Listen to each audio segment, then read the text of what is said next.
Uhti cantik istri ketua mafia, episode 43. Malam ini Zaviar mengajak Nazira untuk pergi keluar, membicarakan tentang keinginan Laila untuk menjadikan Nazira sebagai dokternya. Tapi Nazira pikir, Zaviar mengajaknya keluar untuk acara makan biasa.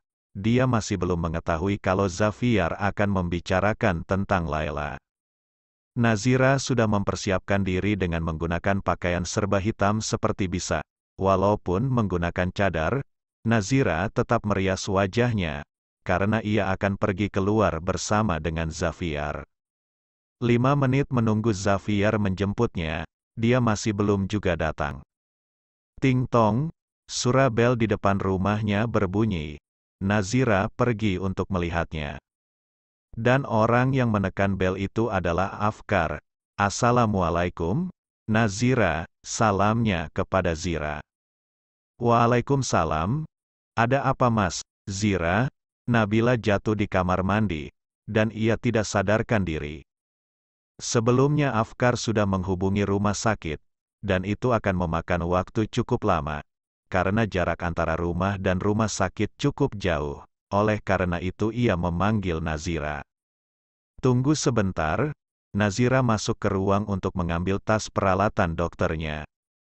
Sementara itu, Nabila sedang terbaring di tempat tidurnya dengan keadaan yang tidak sadarkan diri. Bahkan di bagian kepalanya berdarah, akibat benturan.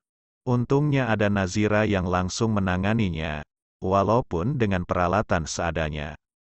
Bagaimana? Apa Nabila akan baik-baik saja? Tanya Ibu Afkar yang dari tadi tak berhenti menangis. Bunda, Nabila baik-baik saja. Tidak usah khawatir. Nazira mencoba menenangkan Ibu Afkar. Terima kasih nak, jika tidak ada dirimu mungkin Nabila, ucapnya terhenti, karena tak sanggup dilanjutkan lagi. Kalau begitu Nazira pamit pulang dulu ya, wassalamualaikum. Salam Nazira kepada Ibu Afkar sebelum pulang. Waalaikumsalam. Afkar mengantarkan Nazira keluar dari rumahnya. Terima kasih ya, karena bantuan dirimu Nabila baik-baik saja. Ucap Afkar yang berterima kasih karena sudah menolong adiknya. Itu sudah kewajiban untukku sebagai seorang dokter. Jika ada keadaan mendesak seperti ini, jangan segan-segan untuk menghubungiku. Insya Allah aku akan membantunya, ujarnya kepada Afkar. Baiklah, terima kasih. Saat Nazira berbicara dengan Afkar di depan rumah, tiba-tiba di rumahnya itu sudah ada Zaviar yang menatap ke arahnya. Sepertinya kamu akan pergi keluar bersama dengan suamimu, tanya Afkar, karena ia melihat tampilan rapi Nazira. Iya, kita akan pergi makan di luar, ujar Nazira. Ya sudah kalau begitu aku pamit dulu. Wassalamualaikum. Lalu, Zira menghampiri Zaviar yang terlihat sudah kesal menunggunya. Nazira menyalimi tangan Zaviar. Maaf ya mas, jadi nunggu lama. Apa yang kamu lakukan di sana? Tanyanya sambil menatap tajam ke arahnya. Nabila, adiknya Mas Afkar jatuh di kamar mandi. Dan ia tidak sadarkan diri, ujar Nazira. Apa tidak ada orang lain yang bisa mereka hubungi? Nabila adalah pasienku, jadi wajar saja mereka menghubungiku untuk meminta bantuan. Dan lagian aku juga seorang dokter dan itu adalah tanggung jawabku untuk membantunya. Akan tetapi, Zaviar selalu saja tidak menerima penjelasan dari Nazira. Masuk, suruh Zaviar, karena ia tidak ingin berdebat di luar rumah. Duduk, suruh Zaviar kepada Nazira. Apa kamu tahu kesalahanmu? Tanyanya lagi. Dan Nazira menggelengkan kepalanya, karena ia tidak merasa bersalah. Aku sudah bilang untuk tidak lagi berhubungan dengannya. Apa kamu tidak mendengarkannya?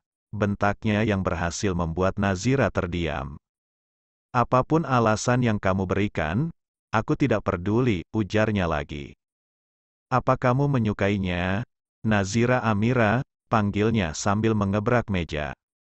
Nazira memejamkan matanya sejenak. Mas, pelankan suaramu, suruh Nazira. Karena ia sudah tidak tahan lagi dengan teriakan suaminya. "Kenapa, kamu tidak suka aku berteriak?" tanyanya yang malah semakin menjadi-jadi. Bahkan sekarang Xavier mulai mencekik leher Nazira. Aku bertanya, "Apa kamu menyukai pria itu?" tanyanya sambil menekan leher Nazira. Nazira sangat kesulitan bernapas, dan sebisa mungkin ia mencoba menyelamatkan diri dari perlakuan kasar suaminya. "Mas, lepaskan," suruh Nazira sambil menatap dengan penuh permohonan. Lalu Xavier melepaskan cekikan di leher Nazira. Setelah cekikannya dilepas, Nazira langsung batuk. "Uho uho uho." Xavier yang melukai istrinya sama sekali tidak merasa bersalah atau kasihan kepadanya. "Mas, apa begitu sulit menahan emosimu?" Sebisa mungkin Nazira harus berani berbicara kepada suaminya. Jika tidak, Xavier akan semakin melakukan yang lebih kepadanya. Mungkin saja suatu saat nanti Xavier akan membutuhkan Nazira. Itu salahmu sendiri karena telah memancing emosiku. "Mas, ucapannya langsung dipotong oleh Xavier. "Kita tidak akan jadi pergi." Lalu pergi begitu saja meninggalkan Nazira. Nazira hanya bisa membuang nafasnya pasrah. Sabar adalah kunci dalam hubungan yang sedang Nazira jalani saat ini. Baru juga Xavier melangkahkan kakinya untuk pergi, tiba-tiba Nazira muntah. Huek huek huek, Nazira langsung lari ke wastafel yang ada di dapur. Nazira membuka cadarnya terlebih dahulu, lalu memuntahkan cairan putih. Huek huek, karena Nazira muntah, akhirnya Xavier tidak jadi pergi. Xavier lalu menghampiri Nazira yang sedang muntah. Xavier memberikan sapu tangan miliknya kepada Nazira. "Gunakan ini." "Apa kamu sakit?" tanya Xavier. Yang tadinya marah kepada Nazira, kini ia bersikap kembali lembut kepadanya. Xavier sangat mudah sekali marah dan ia juga akan mudah bersikap lembut kepada Nazira. Entahlah, tiba-tiba saja Zira ingin sekali muntah. "Duduklah," ujarnya, lalu Xavier mengambil air hangat untuk Nazira. "Terima kasih." Setelah itu, Xavier tiba-tiba mendapatkan panggilan telepon dari Laila. "Pulang saja. Mbak Laila pasti sedang menunggu Mas," suruh Nazira.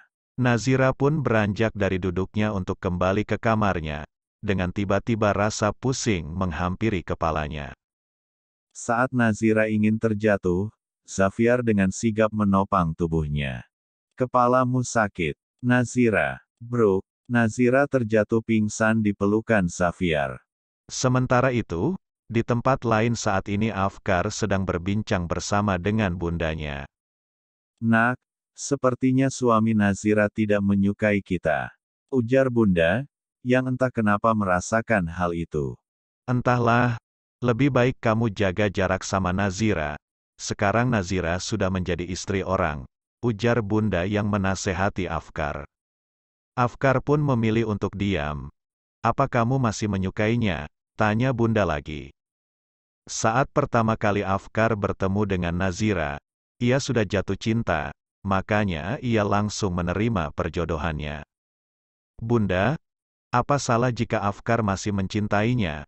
ujar Afkar dengan tatapan yang tidak bisa diartikan. Bunda menggenggam tangan Afkar, "Kamu tidak salah untuk mencintainya. Hanya saja situasi yang melarangmu untuk jatuh cinta kepadanya. Ingat nak, tidak baik jika harus mencintai orang yang sudah bersuami."